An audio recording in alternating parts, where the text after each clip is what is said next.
कैसा हो कि हम अगर ये जान पाएँ कि इंट्राडे ट्रेड कैसे किया जा सकता है, उसका बेस्ट सेटअप क्या हो सकता है, क्या-क्या इसके रूल होंगे जिनको अगर हम फॉलो करें, तो इस मार्केट में हम अपनी एक प्रॉफ़िटेबल जर्नी स्टार्ट कर सकते हैं। तो उन्हीं सारी चीज़ों की आज की इस वीडियो में हम डिस्कशन करने वाले हैं। तो नमस्कार, मेरा नाम है आनंद पांडे और स्वागत है आपका हमारे इस यूट्यूब चैनल पे, जहाँ पे हमने एक ऐसी सीरीज़ स्टार्ट की हुई है, जिसमें आप किसी भी चार्ट को किसी भी कंडीशन में कैसे रीड कर सकते हैं या उस चार्ट को कैसे प्रेडिक्ट कर सकते हैं कि मार्केट का आगे आने वाला मोमेंट या फिर उसका डायरेक्शन किधर की तरफ हो सकता है, ताकि आप उस डायरेक्शन के साथ ट्रेड करें और मार्केट से एक अच्छा खासा प्रॉफिट लेके बाहर आ पाएँ। साथ ही साथ जो भी मेंबर अभी हमारे इस यूट्यूब चैनल पे पहली बार आ रहे होंगे या जो भी मेंबर अभी हमारी इस वीडियो को देख रहे होंगे, मेरा आपसे ये पर्सनल रिक्वेस्ट भी होगा कि आप इस वीडियो को पूरा ज़रूर देखिएगा। हो सकता है इस वीडियो के साथ आपकी वो तलाश भी पूरी हो जाए, जिसको आप काफ़ी टाइम से दूसरे के यूट्यूब चैनल पे खोजते हुए यहाँ तक पहुँचे हुए हैं।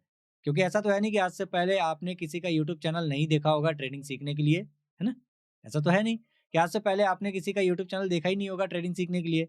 आज तक आपने बहुत से लोगों का यूट्यूब चैनल देखा होगा, बहुत से लोगों का वेबिनार अटेंड किया होगा, बहुत से लोगों का कोर्स भी बाय किया होगा कि हम समझ पाएँ कि ट्रेड कैसे किया जाता है। अगर फिर भी इतना करने के बाद आज भी आप यूट्यूब पे अपने लिए कोई ट्रेडिंग स्ट्रेटजी खोज रहे हैं, तो आप यकीन कीजिए इससे एक चीज़ साफ-साफ पता चलता है कि आज भी आप उन सभी चीज़ों से संतुष्ट नहीं हैं। अगर आप संतुष्ट होते हैं, तो आज आप अपनी प्रैक्टिस कर रहे होते, ना कि आप हमारी इस वीडियो को देख रहे होते हैं। तो मैं उम्मीद करूँगा कि इस वीडियो को आप पूरा ज़रूर देखेंगे। हो सकता है इस वीडियो के साथ सच में वो तलाश पूरी हो जाए, जिसके लिए आप यूट्यूब चैनल पे इतने दिनों से जो भी, ठीक है? चलिए, वीडियो को स्टार्ट करते हैं। वीडियो को स्टार्ट करने से पहले हम ये समझ लेते हैं कि आज की इस वीडियो में हम सीखने वाले क्या हैं। तो आज की इस वीडियो में हम सिर्फ़ 3 चीज़ों को ही सीखेंगे। आज की इस वीडियो को हुँ, आज की इस वीडियो में हम सिर्फ़ 3 चीज़ों को ही सीखेंगे। पहला क्या? कि मार्केट अगर कहीं बंद है तो मार्केट यहाँ से ऊपर जाएगा या फिर नीचे जाएगा। अगर मार्केट ऊपर जाएगा तो ऊपर कहाँ तक जाएगा, इसका टारगेट क्या हो सकता है? और अगर मार्केट ऊपर जाएगी तो ऊपर क्यों जाएगी, इसके पीछे इसका रीज़न क्या होगा? ठीक है? आज के इस वीडियो में हम सिर्फ़ 3 चीज़ों को ही सीखेंगे। पहली चीज़ क्या? कि मार्केट अगर कहीं बंद है तो मार्केट वहाँ से ऊपर जाएगा या नीचे जाएगा? अगर मार्केट ऊपर जाएगा तो ऊपर कहाँ तक जा सकता है, इसका टारगेट क्या हो सकता है? और अगर मार्केट यहाँ से यहाँ तक ऊपर जाएगा, तो ऊपर क्यों जाएगा, इसके पीछे इसका रीज़न क्या होगा? ठीक? अब इन 3 चीज़ों को सीखने के लिए या इन 3 चीज़ों को समझने के लिए हमें ज़रूरत पड़ेगी चार्ट को एनालिसिस करने के लिए। तो हम चार्ट एनालिसिस करेंगे किस तरीके से? जब भी हम चार्ट को एनालिसिस करने जाएँगे, तो वहाँ पे हम चार्ट की सारी कंडीशन को देख के, चार्ट की सारी लिक्विडिटी को देख के और चार्ट की सारी पीओआई को देख के, ये देखेंगे कि मार्केट जहाँ बंद है, वो क्या करके बंद है? दूसरा, जो करके बंद है, उसके बेस पे क्या कर सकती है? और तीसरा, जो कर सकती है, वो किस तरीके से कर सकती है? ठीक है? एक बार और समझते हैं। जब भी हम चार्ट को एनालिसिस करने जाएँगे, तो वहाँ पे हम 3 बातों का ध्यान रखेंगे। पहला क्या? मार्केट जहाँ बंद है, वो क्या करके बंद है? तो हम एग्ज़ाम्पल मान के चलते हैं कि मार्केट जहाँ बंद है, वो अपने बुलिश पीओआई को टैप करके बंद है। बुलिश पीओआई मतलब बाइंग पीओआई को टैप करके बंद है, जहाँ से बाइंग आ सकती है। ठीक है? अब बाइंग पीओआई को टैप करके बंद है, तो इसके बेस पे मार्केट क्या कर सकती है? मार्केट ऊपर जा सकती है। अगर मार्केट ऊपर जा सकती है, तो ऊपर जा किस तरीके से सकती है? यानी मार्केट का एल्गोरिदम क्या होगा? किस तरीके से वो मार्केट ऊपर जाएगी? तो हम इसके लिए भी एक एग्ज़ाम्पल ले लेते हैं, ताकि हम ये समझ पाएँ कि किस तरीके से ऊपर जाएगी, इसका मतलब क्या है। तो मान के चलते हैं कि ये एक जगह है, जहाँ से हमें लगता है कि मार्केट ऊपर जा सकती है, और ये एक जगह है जहाँ तक हमें लगता है कि मार्केट ऊपर जा सकती है। तो पहली चीज़ कि आज तक हम लोगों ने जितनी भी चार्ट्स को देखा हुआ है, जिन भी चीज़ों को देखा हुआ है मार्केट में काम करते हुए, एक चीज़ एक्सपीरियंस ये आया है कि मार्केट कभी भी सीधी नहीं चलती है। मार्केट चलती है एक ज़िगज़ैग पे, एक वेव बना के ऐसे, है ना? तो हमें ये समझना होगा कि ये वेव बनेगा किस तरीके से। तो हमें देखना होगा पीछे अपनी सेलिंग लेग को, ठीक? हमें देखना होगा पीछे अपने सेलिंग लेग को। अब हमें क्या करना है, अपने सेलिंग लेग को मार्क करना है। अब होगा ये कि मार्केट जब भी अपने हायर टाइम फ्रेम की पीओआई को टैप कर लेगा, तो मार्केट क्या करेगी, यहाँ से ऊपर की तरफ बढ़ना स्टार्ट करेगी। जब मार्केट ऊपर जाएगी अपने पहले सेलिंग एरिया पे, तो मार्केट को यहाँ से नीचे की तरफ गिराया जाएगा, ठीक है? जब प्राइस यहाँ से नीचे की तरफ गिरेगी तो ये जो लेग जाती है ना नीचे से ऊपर जो ये लेग गई होगी, मार्केट क्या करेगा अपने लिए बीच में ही एक पहले ही डिफेंस बना के जाएगा ताकि जब मार्केट को यहाँ से नीचे गिराया जाए तो मार्केट क्या करे इसको टैप करे और टैप करने के बाद फिर ऊपर जाके इस टारगेट को डन कर पाए। ठीक। प्राइस जब अपने सेकंड टारगेट तक जाएगी तो मार्केट को फिर से यहाँ से नीचे गिराया जाएगा और ये जो इसका हाई पॉइंट होता है इसको बोलते हैं ओवरलैपिंग। इस पॉइंट को बोलते हैं ओवरलैपिंग। अब होगा क्या कि मार्केट को जब अपने सेकंड टारगेट से नीचे की तरफ गिराया जाएगा तो मार्केट क्या करेगी अपने इस हाई पॉइंट को टैप करेगी, जिसको नॉर्मल से लोग सपोर्ट और रेजिस्टेंस भी बोलते हैं। ठीक है।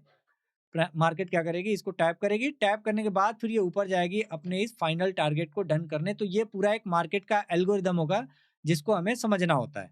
अब हमें आज की इस वीडियो में क्या समझना है? हमें आज के इस वीडियो में ये सीखना है कि मार्केट अगर कहीं बंद है तो मार्केट वहाँ से ऊपर जाएगा या नीचे जाएगा?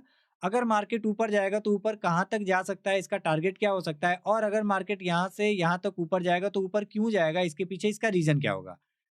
अब इन चीज़ों को समझने के लिए हमें ज़रूरत पड़ेगी चार्ट को एनालिसिस करने के लिए। चार्ट एनालिसिस हम करेंगे कैसे? वहाँ पे हम 3 बातों का ध्यान रखेंगे। पहला क्या? मार्केट कहीं बंद है तो वो क्या करके बंद है? दूसरा, जो करके बंद है उसके बेस पे क्या कर सकती है? और तीसरा, जो कर सकती है वो किस तरीके से कर सकती है? यानी कि इसका एल्गोरिदम क्या हो सकता है? ठीक है? अब हम चलते हैं इन्हीं सारी चीज़ों को चार्ट पे अप्लाई करने के लिए। और चार्ट पे अप्लाई करने के लिए जैसे कि अगर आप हमारे पुराने मेंबर हैं तो आप जानते हैं कि हम किसी भी चार्ट को पहले से सेलेक्ट करके नहीं आते हैं। अगर आप हमारे इस चैनल पे नए आ रहे हैं तो मैं आपको क्लियर कर दूं कि आज तक आपकी ट्रेडिंग क्यों नहीं अच्छे से हो पाई। इसमें गलती आपकी जरा से भी नहीं थी। इसमें सारी की सारी गलती उनकी थी जिनको आपने समय दिया। जैसे आपने जितने टीचर्स अपने लिए हायर किए, आपने जिनका वेबिनार अटेंड किया, आपने आज तक जिनका यूट्यूब अटेंड किया, ये सारी की सारी गलती उनकी ही है। कैसे है? मान के चलते हैं कि आप गए उनके चैनल पे कुछ भी सीखने के लिए, तो वो करता क्या था? जिस भी यूट्यूबर को आप देखते थे, वो करता ये था कि वो पहले बार रिप्ले ऐसे काट देता था, ठीक है? बार रिप्ले काटने के बाद वो बताता था कि ये फला-फला रीज़न है। अब एक एग्ज़ाम्पल देते हैं कि यहाँ स्ट्रक्चर ब्रेक हुआ है, स्ट्रक्चर ब्रेक होने के बाद हमारे पास यही एक ऑर्डर ब्लॉक है, तो गाइज़ देखिएगा कि मार्केट यहाँ से नीचे गिरेगी। ये मैं नहीं बता रहा हूँ, ये वो बताते थे जहाँ से आप सीखते थे।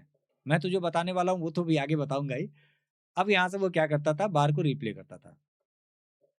टैप हुआ, टैप होने के बाद मार्केट नीचे आई और उसका टारगेट डन। तो इन तरीके से वो बताता था। अब होता ये था कि आज वो जिस टॉपिक पे वीडियो बनाया है, कल के दिन जब उसकी वीडियो बनेगी तो दूसरे टॉपिक पे बनेगी, परसों के दिन जो वीडियो बनेगा वो तीसरे टॉपिक पे बनेगा। ऐसे में क्या होता है कि एज़ अ व्यूअर जब हम जाते हैं किसी को देखने के लिए तो जब वो खुद एक चीज़ पे काम नहीं कर रहा है तो हम कैसे काम कर सकते हैं? हुँ? अगर आपको ऐसा लगता है कि हमारी हर एक वीडियो एक ही टॉपिक पे बनती है, तो ज़ाहिर-सी बात है यार कोई भी काम एक ही टॉपिक पे करेगा। जो खुद 15 चीज़ों को अप्लाई करके यूट्यूब पे वीडियो बना रहा है, वो काम किस पे करेगा फिर? है ना? अगर हम खुद ही एक चीज़ पे काम नहीं कर पा रहे, तो मैं आपको कैसे बता सकता हूँ कि आपको काम किस पे करना है? तो हम फेल इसलिए हुए हैं, क्योंकि जिस चार्ट पे उसने मुझे सब कुछ बताया, उस चार्ट को उसने पहले से ही देख लिया था। तो उसको पता था कि मार्केट यहाँ से नीचे गिरने वाला है। वो गिरती थी चीज़ें, अब हमको अच्छी लगती थी, लेकिन हम कुछ सीख नहीं पाते थे वहाँ से।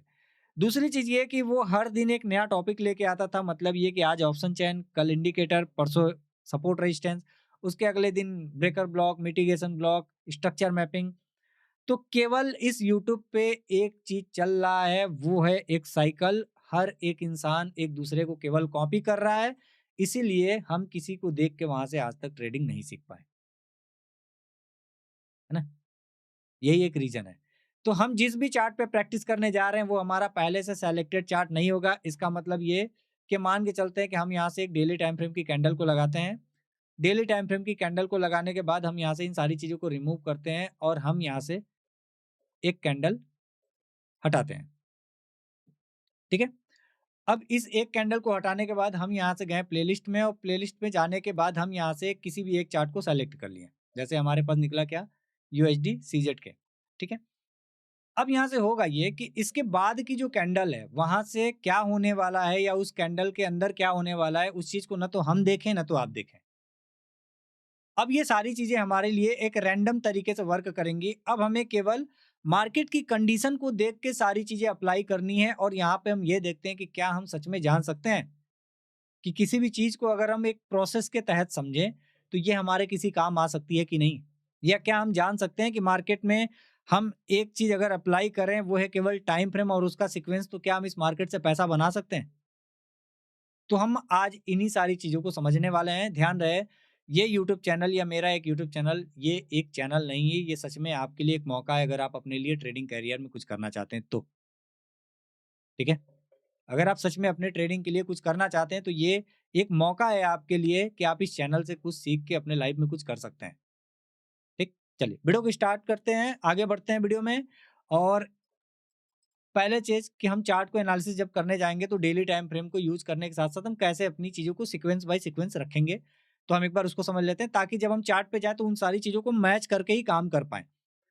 हमें पहला ये देखना होगा कि हमारा डेली टाइम फ्रेम किधर है। पहले हमें अपने डेली टाइम फ्रेम पे आना है। डेली टाइम फ्रेम पे आने के बाद हमें ये देखना है कि आज हमारा डेली टाइम फ्रेम हमको ऊपर बता रहा है या नीचे बता रहा है, ठीक है?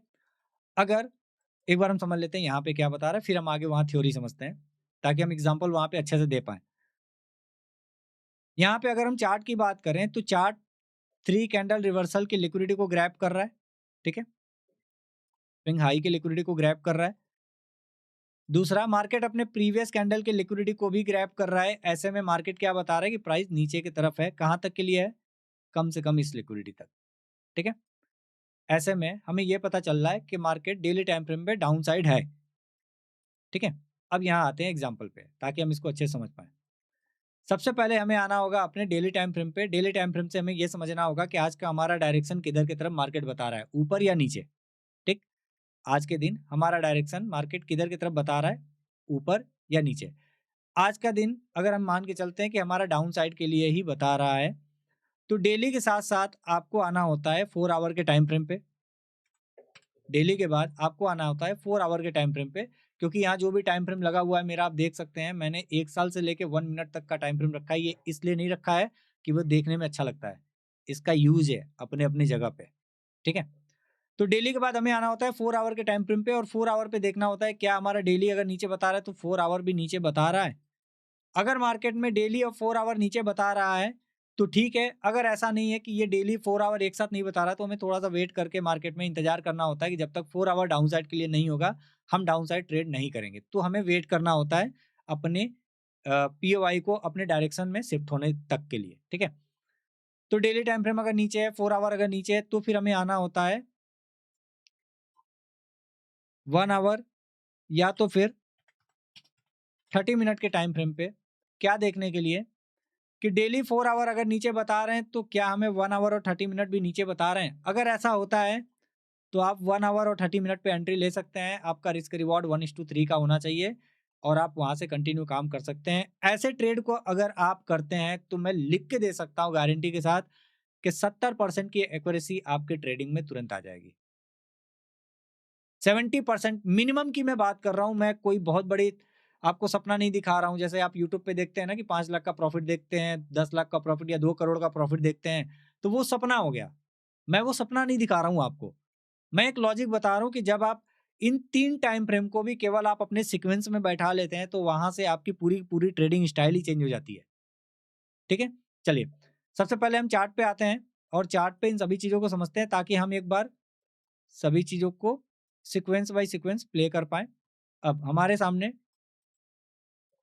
डेली टाइम फ्रेम का ये चार्ट लगा हुआ है। मैं फिर से इन सभी चीज़ों को रिमूव कर दे रहा हूँ, ताकि कुछ भी समझने में दिक्कत ना हो। अभी के लिए हमारे पास पहली, दूसरी, तीसरी, तो ये तीसरी कैंडल का स्विंग हाई पॉइंट होता है। मार्केट क्या कर रहा है, अपने स्विंग हाई पॉइंट को ग्रैब करके नीचे की तरफ क्लोज कर रहा है, जिससे हमें ये पता चल रहा है कि अभी मार्केट का डायरेक्शन डाउन साइड है। ये पहला पॉइंट हुआ। दूसरा पॉइंट ये हुआ कि मार्केट अपने प्रीवियस कैंडल की लिक्विडिटी को भी ग्रैब कर रहा है।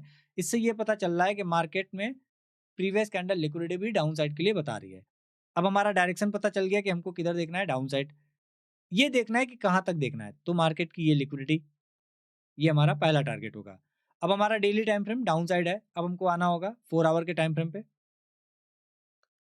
4 आवर के टाइम फ्रेम पे जब हम आ रहे हैं, तो यहाँ पे देखिए वही जो चीज़ मैंने बताया था, वही सेम चीज़ यहाँ पे आ रही है। डेली हमारा किधर है? Down side. 4 आवर के टाइम फ्रेम को देखें तो 4 आवर का टाइम फ्रेम किधर है?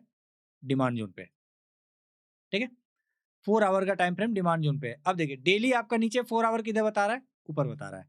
तो अब ऐसे केस में हम ट्रेड नहीं कर सकते हैं। ऐसे केस में हमें इंतज़ार करना होगा कि अगर ये सब कुछ सेट बैठा तो मैं ट्रेड यहाँ पे प्लान करूँगा, नहीं तो फिर इसको स्किप करके किसी और चार्ट पे चलेंगे, ठीक है? ये देखिए, चलिए। एक चीज़ तो कन्फर्म हो गया कि ये डिमांड काम करने वाली नहीं है। अगर ये काम करने वाला होता तो ये लो टूटता नहीं, ठीक है? इसके पीछे भी बहुत सी लॉजिक्स हैं, हम उसको आगे कभी समझेंगे। एक चीज़ तो क्लियर हो गया कि मार्केट में अब ये डिमांड काम करने वाला नहीं है। अगर ये काम करता तो ये पॉइंट टूटता नहीं, ये ग्रैब होता, ठीक? अब हमारा डेली नीचे था, हमारा डेली टाइम फ्रेम नीचे है, हमारा 4 आवर का टाइम फ्रेम अब इस सप्लाई बनने की वजह से डाउन साइड हुआ, ठीक है? अब एक बार हम इसको टैप होने देते हैं। चलिए, सप्लाई ज़ोन टैप हो चुका है। अब हम आते हैं 1 आवर के टाइम फ्रेम पे। 1 आवर के टाइम फ्रेम पे जब हम आ रहे हैं, तो 1 आवर के टाइम फ्रेम पे ये हो रहा है कि मार्केट में अभी एक डिमांड ज़ोन तो है ना? अब देखिए हमारा डायरेक्शन किधर है? नीचे की तरफ है। डेली किधर है? डेली किधर है?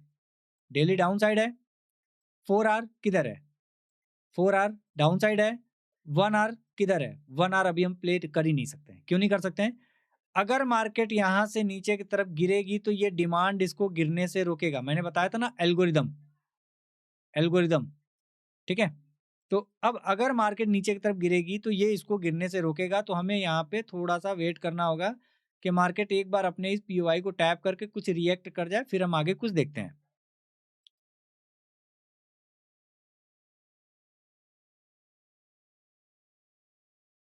टैप हो रही है डिमांड।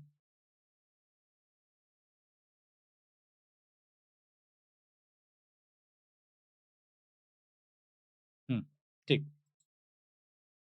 अब यहाँ पे कुछ पॉइंट्स हैं जिनको हम क्लियर करना चाहेंगे। पहले तो हम अपनी लिक्विडिटी को मार्क करके रखते हैं, नहीं तो फिर ये पॉइंट मिस हो जाएगा तो लिक्विडिटी हमें नहीं दिख पाएगी। ठीक।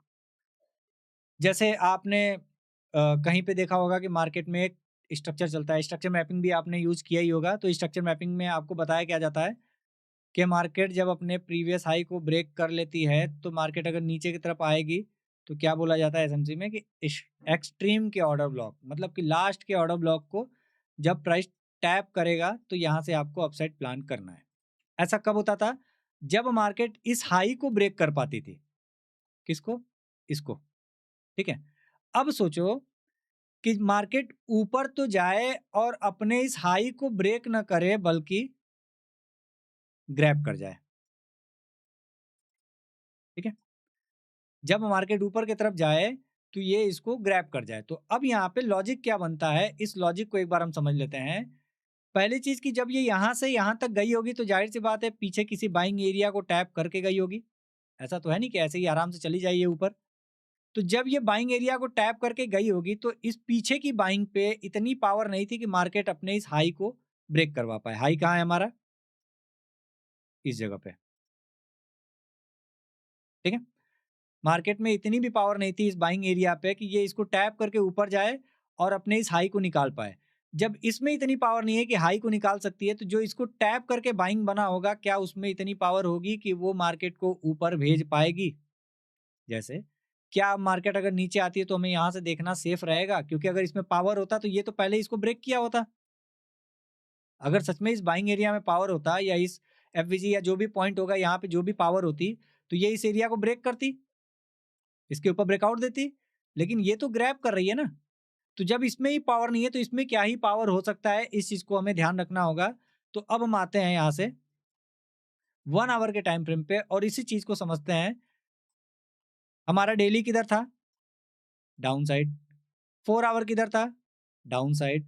1 आवर के टाइम फ्रेम पे यहाँ पे एक डिमांड ज़ोन था, जो मार्केट को नीचे गिरने से रोकता और आप देख सकते हैं वो रोका भी हुआ है। पूरी तरह से मार्केट को उसने ऊपर की तरफ रिटर्न किया है, घुमाया है पूरी तरह से उसने मार्केट को, ठीक है? अब यहाँ पे हुआ ये कि मार्केट जब रिट्रेस करने आई थी, तो आई थी इस पॉइंट से। जब मार्केट इस पॉइंट को तोड़ ही नहीं पा रहा है, तो यहाँ पे भी हमारे पास एक डिमांड ज़ोन है। तो क्या हमारे पास ये डिमांड ज़ोन बाइंग का काम कर सकती है? सोचो, हर एक चीज़ के पीछे एक रीज़न है। ऐसा नहीं है कि इस मार्केट में कुछ भी देख के काम करना है। जब इसी डिमांड में पावर नहीं था कि मार्केट अपने हाई को निकाल पाए, तो जो इस डिमांड को टैप करके डिमांड बना है, उसमें कितनी पावर होगी कि वो मार्केट को उठा पाएगी? इम्पॉसिबल। अब आपका 1 आवर जब अपने इस हाई को ब्रेक नहीं कर पाया, तो यहाँ पे बाइंग की वीकनेस दिखी। बाइंग की वीकनेस देखने के बाद आपका 1 आवर क्या व्यू दिया? Down side. Down side. अब आइए 30 मिनट के टाइम फ्रेम पे। 30 मिनट के टाइम फ्रेम पे जब हम आ रहे हैं, तो अब देखिए यहाँ पे कुछ बदलाव है। 30 मिनट के टाइम फ्रेम पे जब हम आ रहे हैं, तो हमको ये देखने को मिल रहा है कि हमारा daily 4 hour, 1 hour down side तो है, लेकिन 30 मिनट को अगर हम देखें, तो 30 मिनट में अभी भी एक पॉइंट ऐसा है जो मार्केट को नीचे गिरने से रोक सकती है, और वो है ये डिमांड जोन। क्योंकि ये कंटिन्यूएशन का डिमांड है, तो हमें यहाँ पे थोड़ा-सा वेट करना होगा। हो सकता है कि अगर ये ऊपर जाती है और वापस से अपनी इस लिक्विडिटी को ग्रैब कर लेती है, तो फिर हम इसी पॉइंट का एसएल रखेंगे और फिर डाउन साइड ट्रेड प्लान करेंगे, ठीक है? तो इस चीज़ का ध्यान रखिएगा कि हम अभी जब तक डिमांड जोन है, तब तक हम डाउन साइड प्लान नहीं कर सकते, तो थोड़ा-सा हमें वेट करना होगा। ओके,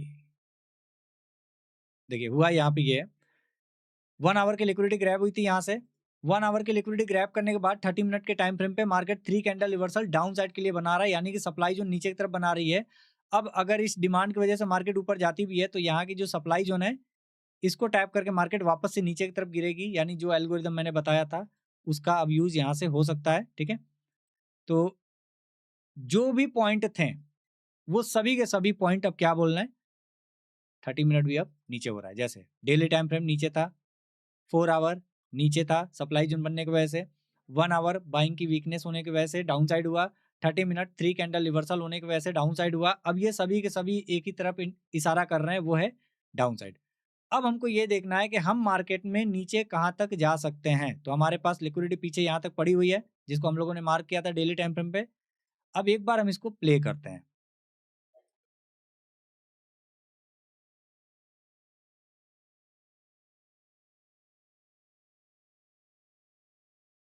ये टैप हुई है, अब जाके ये टैप हुई है।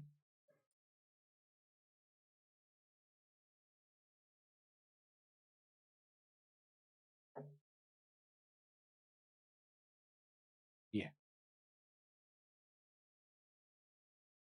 इस वीडियो में ऐसा क्या चीज़ मैंने बताया जो पूरी तरह से आपको फेक लगा, या एक पॉइंट भी फेक लगा?